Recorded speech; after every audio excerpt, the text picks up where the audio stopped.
Nagbabala ang Philippine National Police Anti-Cybercrime Group sa publiko laban sa mga scammer na nagpapanggap bilang si Chief PNP at iba pang mataas na opisyal ng Philippine National Police upang makapanghingi ng pera sa pamamagitan ng online messaging at personal bank accounts.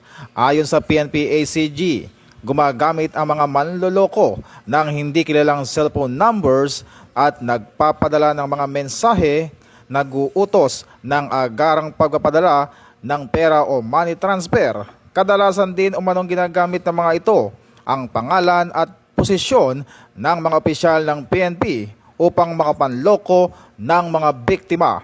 Dahil dito, muling pinaalalahanan ng kapulisan ng publiko na maging mapanuri at huwag agad magtiwala sa mga natatanggap na mensahe, lalo na kung ito ay humihingi ng pera. Hinikayat din ng PNP ang publiko na agad na i-report sa kanilang tanggapan ang anumang kahinahinalang mensahe o scam upang agad na maaksyonan at maiwasan ang pagdami ng mga biktima ng online fraud.